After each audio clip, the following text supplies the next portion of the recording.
कहानी का नाम शूद्रा। लेखक मुंशी प्रेमचंद, आवाज़ सविता दहिया। शूद्र कहानी से हमें ये सीख मिलती है कि व्यक्ति को अपना मन साफ और सच्चा रखना चाहिए।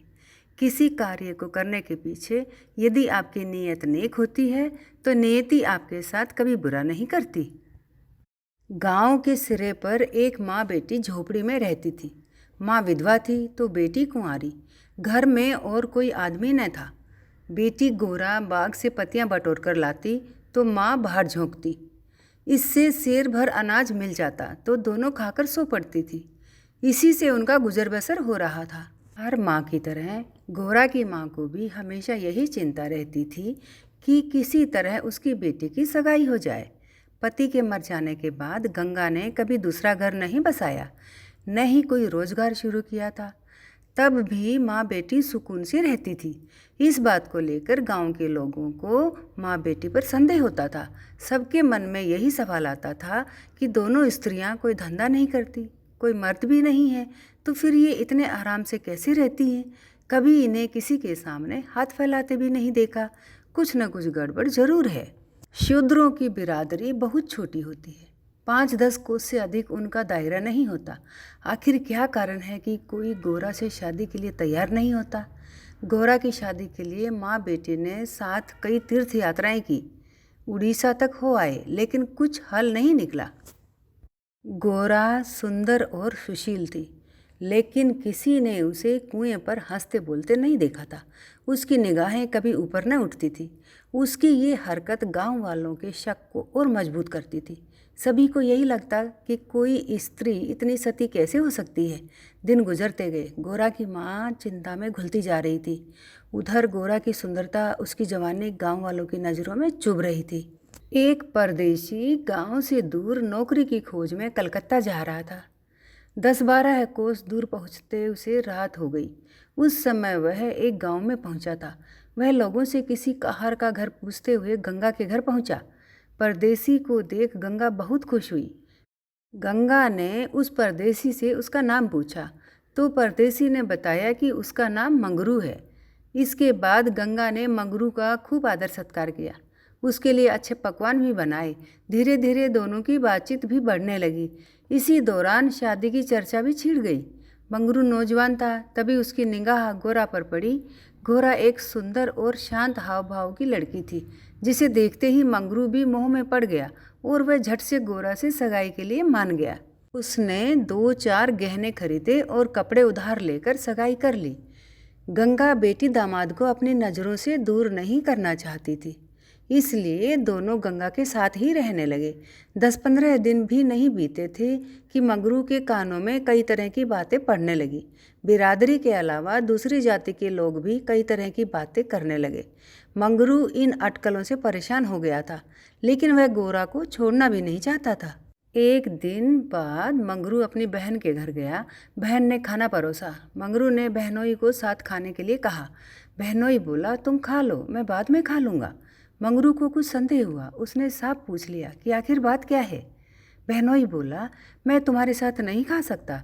तुमने बिरादरी से बाहर शादी की है, किसी से न कुछ पूछा न कुछ बताया। जब तक पंचायत नहीं होगी मैं तुम्हारे साथ उठ बैठ नहीं सकता। तुम्हारी हरकत की वजह से मैं समाज से रिश्ता नहीं ख़त्म कर सकता। मंगरू तेजी से उठा और ससुराल लौट आया। मन बेचैन था। उसने किसी से कुछ नहीं कहा और रात के अंधेरे में गोरा को छोड़कर चला गया। इसी तरह कई साल बीत गए, लेकिन मंगरू का कुछ पता न चला। पति के गायब होने पर भी गोरा उदास न थी।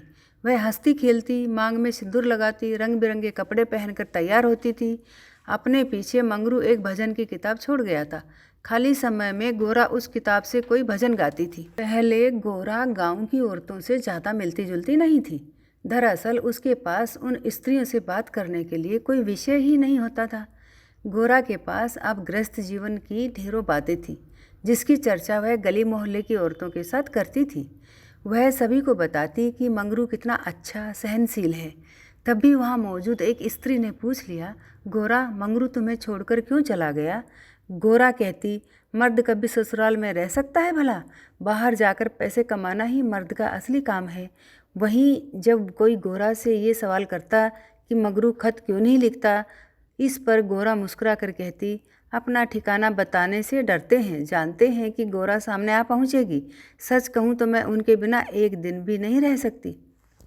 एक सहेली बोली, तेरी बात हम नहीं मानते, जरूर मंगरू से तेरी लड़ाई हुई होगी, तभी तभी इसी तरह बिना बताए वह तुझे छोड़कर चला गया। गोरा बोली, बहना, अपने भगवान से भी भला कोई लड़ता है क्या?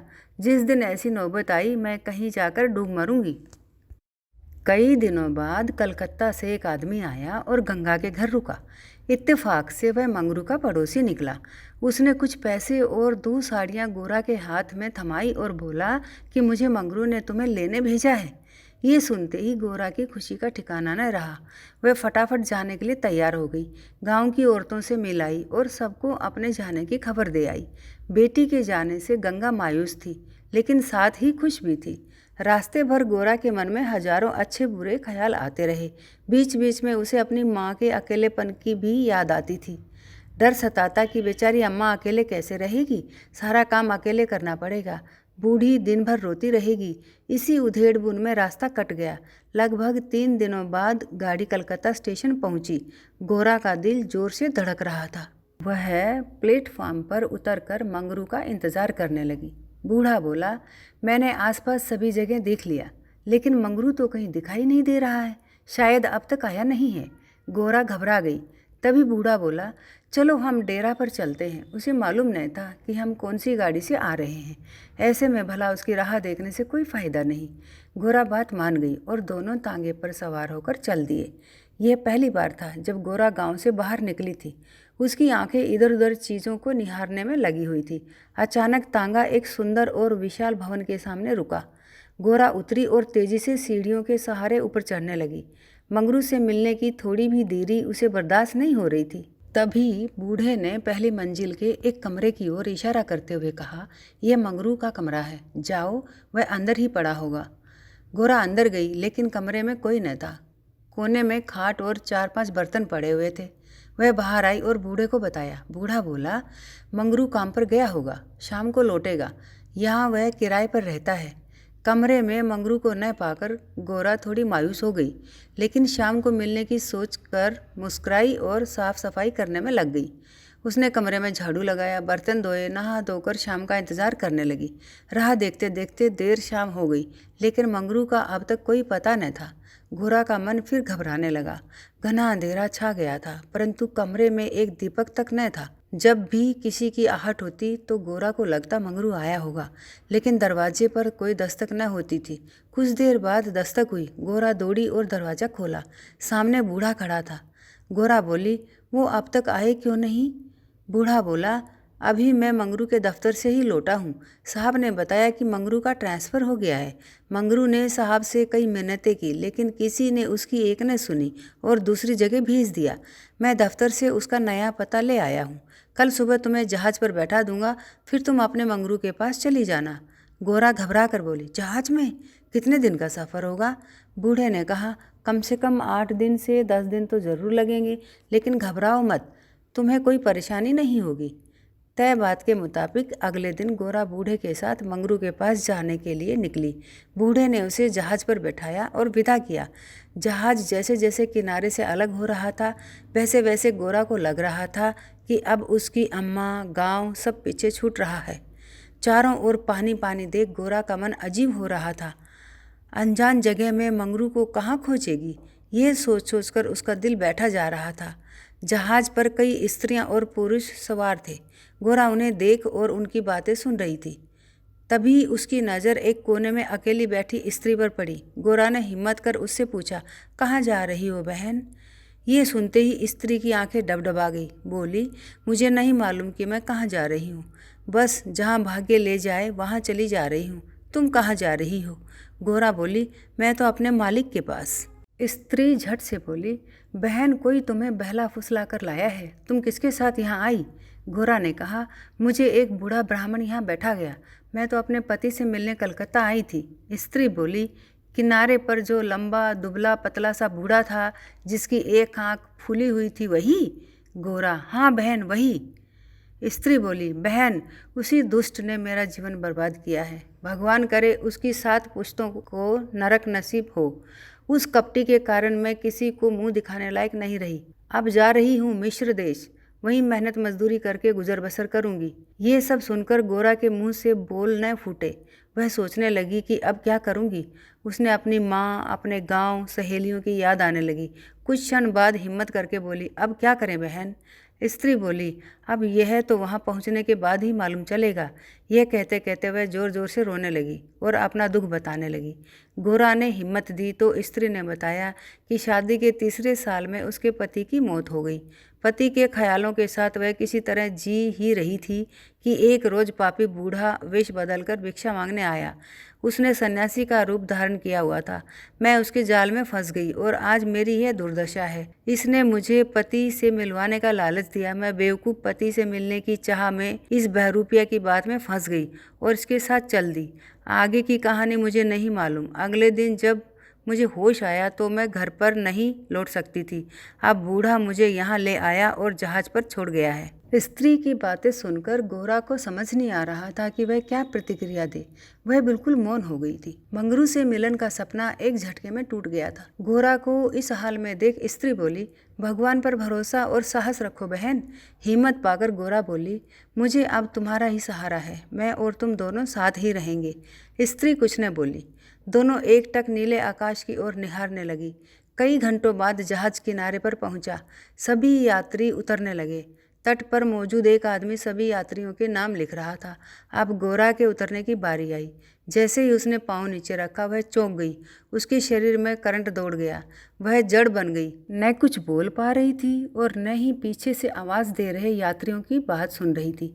ऐसा लग रहा था मानो दुनिया रुक गई हो। गोरा के सामने वह दृश्य था जिसकी उसने उम्मीद छोड़ दी थी। तट पर खड़ा व्यक्ति जो यात्रियों के नाम लिख रहा था वह कोई और नहीं बल्कि मंगरू था। गोरा इस क्षण 7वें आसमान पर थी।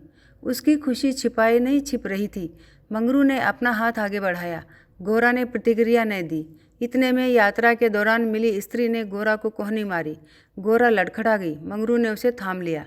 स्त्री, क्या हुआ? इस आदमी को पहचानती हो? गोरा बोली, बहुत अच्छी तरह से। ये ही तो वे हैं जिनके मिलने के लिए मैं घर से निकली। स्त्री बोली, अच्छा तो ये तुम्हारे पति हैं। अब तो तुम मेरे साथ न आओगी, मुझे भूल जाओगी। गोरा बोली, क्या ऐसा भी हो सकता है भला? तुमने मुझे सहारा दिया है। मंगरू इन दोनों से दूर अपने काम पर लगा हुआ था। वह यात्रियों से जानकारियां जुटाने में व्यस्त था। गोरा कोने में खड़ी मंगरू को निहार रही थी। कुछ देर बाद उसका काम खत्म हुआ और वह गोरा के पास आया।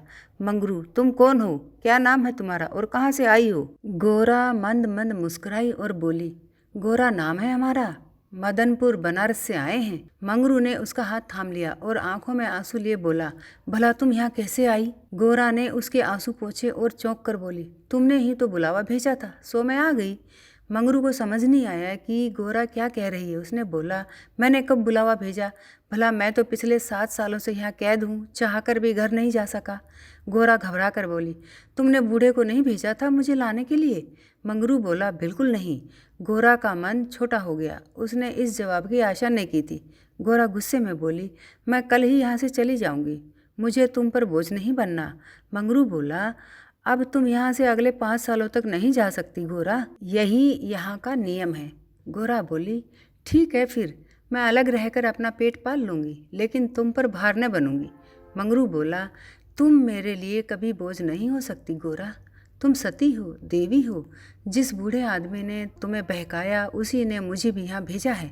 आओ मेरे साथ, मेरे ठिकाने पर चलो, वहाँ आराम करेंगे, फिर आगे बातें होंगी। वह स्त्री कौन है तुम्हारे साथ? गोरा बोली, वह मेरी सहेली है, यात्रा के दौरान जहाज पर मिली। इसका यहाँ कोई न है, अतः यह मेरे साथ ही रहेगी। मंगरू मान गया। तीनों लोग पैदल चल दिए। तभी सामने से 2 लंबे चौड़े शरीर के आदमी आते दिखाई दिए। मंगरू के पास आकर दोनों आदमियों ने बोला, आज से ये दोनों औरतें हमारी। मंगरू ने क्रोध का ठिकाना न था। मंगरू चिल्लाकर बोला, ये दोनों मेरे घर की स्त्रियां हैं, इन पर आंख तक न डालना। दोनों आदमी ठहाके लगाकर हंस पड़े। मंगरू का गुस्सा और बढ़ गया। तभी एक आदमी गोरा की ओर बढ़ा और उसका हाथ पकड़ने की कोशिश करने लगा। मंगरू चिल्लाया, छूना मत वरना अच्छा नहीं होगा। दोनों आदमी सहम गए और बाद में देख लेने की धमकी देकर आगे निकल गए। मंगरू, गोरा और उसकी सखी आगे बढ़ गए। मंगरू बोला, इसलिए मैं कह रहा था कि ये जगह तुम जैसी औरतों के लिए नहीं है। अचानक सामने से एक अंग्रेज आ पहुंचा। उसने मंगरू से कहा, जमादार, ये दोनों औरतें आज मेरे कोठे में रहेंगी। मंगरू ने हाथ जोड़ लिए, बोला, साहब, ये मेरे घर की औरतें हैं, इन्हें जाने दीजिए। अंग्रेज बोला, झूठ मत बोलो तुम। गोरा की ओर इशारा कर उसने कहा, इसको हमारी कोठी में भेज दो। मंगरू कांप गया और ना में सिर हिलाने लगा, लेकिन जब तक अंग्रेज आगे बढ़ चुका था। साहब की बात पर अमल करना जमादार का काम था। मंगरू समझ नहीं पा रहा था कि वह क्या करे। आखिरकार रास्ता खत्म हुआ। सामने मजदूरों के रहने के लिए मिट्टी के घर बने थे। बाहर दर्जनों की संख्या में स्त्री और पुरुष बैठे थे। सभी गोरा और सखी को गंदी नजरों से घूर रहे थे। किसी तरह नजर बचाकर मंगरू दोनों औरतों को घर में ले गया और खुद दरवाजे पर बैठा रहा। दोनों स्त्रियां कमरे के भीतर अपने भाग्य को कोसती तो मंगरू दरवाजे पर बैठा रखवाली करता रहा। किसी तरह रात बीती। अगले रोज दिन की किसी तरह कटा। रात के तकरीबन 10 बजे दरवाजे पर दस्तक हुई। मंगरू निकला तो देखा सामने सिपाही खड़ा है। सिपाही बोला, चलो, तुम्हें साहब ने बुलाया है। मंगरू बोला, भाई, तुम हमारे देश के आदमी हो, मुझ पर मुसीबत आन पड़ी है, मदद करो। जाओ, साहब को कह दो कि मंगरू घर पर नहीं है। सिपाही बोला, न बाबा, वह बहुत गुस्से में है, मैं ऐसा कुछ नहीं कह सकता, तुम साथ चलो। मंगरू के पास कोई चारा न था। वह सिपाही के साथ निकल गया। मंगरू को सामने देख साहब जोर से चिल्लाया, वह औरत कहाँ है? कल तुम उसे मेरे कोठे पर क्यों नहीं लाए? मंगरू ने हाथ जोड़ लिए और बोला, वह मेरी पत्नी है साहब। साहब बोला, वह दूसरी कौन थी फिर? मंगरू, मालिक, वह मेरी बहन है। साहब गुस्से में बोला, हम कुछ नहीं जानते हैं, तुम उन दोनों में से किसी एक को लेकर आओ, जल्दी। मंगरू साहब के पैरों में गिर गया और रोने लगा, लेकिन साहब का दिल नहीं पसीजा। उसने आदेश दिया, जल्दी एक स्त्री को लेकर आओ, वरना तुम्हें कोड़े पड़ेंगे। मंगरू कोड़े खाने को तैयार हो गया। साहब नशे में था। उसने न आव देखा न ताव। हंटर निकाला और कोड़े बरसाने शुरू किए। मंगरू की चीख निकल आई। साहब उसे लगातार कोड़े मारते रहे, लेकिन वह अपने घर की औरतों की इज्जत देने को तैयार न हुआ। उसने अपने प्राण त्यागना बेहतर समझा। इधर गोरा और सखी कमरे में बैठे मंगरू की बाट देख रही थी। उन्हें क्या पता कि मंगरू पर क्या बीत रही है। अचानक किसी के चीखने रोने की आवाज़ सुनाई पड़ी। कान लगाकर सुना तो कलेजा मुंह को आ गया। यह मंगरू की आवाज़ थी। गोरा दौड़कर दरवाजे पर पहुंची। मंगरू की आवाज़ सुनकर उससे रहा न गया तो आवाज़ के पीछे दौड़ गई। फाटक खुला था। गोरा, कोई है आवाज़ देने लगी, लेकिन जवाब न मिला। वह अंदर पहुंची। सामने मंगरू खुले बदन लहूलुहान हुए खड़ा था और अंग्रेज उस पर चाबुक बरसा रहा था। गोरा से यह सहन नहीं हुआ। वह दौड़कर मंगरू से लिपट गई और बोली, इनके बदले जितना चाहो मुझे मार लो, लेकिन इन पर दया करो। अंग्रेज खुश होकर गोरा से बोला, तुम यहाँ मेरे पास रहोगी तो मैं उसे छोड़ दूंगा। गोरा बहुत असहाय महसूस कर रही थी, कुछ न बोली। वहीं मंगरू दर्द से करहा रहा था। जिस साथ के लिए वह ये सब कर रहा था, उसकी आंखों के सामने वह उससे छूट रहा था। गोरा ने दिल पर पत्थर रखकर कहा, मुझे तुम्हारी शर्त मंजूर है, लेकिन अपने पति के स्वस्थ होने के बाद मैं तुम्हारे पास आऊँगी। अंग्रेज बात मान गया। उसने मंगरू पर अत्याचार बंद किया और सिपाही को उसे अस्पताल में भर्ती कराने का आदेश दिया। मंगरू को अस्पताल ले जाया गया। गोरा भी उसके साथ थी। इलाज के दौरान गोरा एक क्षण के लिए भी मंगरू के सामने से नहीं हटी। 4 दिनों के इलाज के बाद मंगरू ने आंखें खोली। तय शर्त के मुताबिक अब गोरा को मंगरू का साथ छोड़ अंग्रेज के पास जाना था। यह उसे मंजूर नहीं था। ऐसे में उसने मरना बेहतर समझा। अस्पताल के बाहर नदी की धार बह रही थी। गोरा जाकर उसमें कूद पड़ी। आनन फानन में एक अस्पताल कर्मचारी दौड़ा, मंगरू के पास आया और गोरा के नदी में कूदने की सूचना दी। मंगरू की आंखों के सामने अंधेरा छा गया। उसे कुछ समझ नहीं आया। दौड़कर नदी के सामने पहुंचा और छलांग मार दी। जीते जी जो कभी साथ नहीं रह पाए, अब वे दोनों परलोक की यात्रा में साथ जा रहे थे।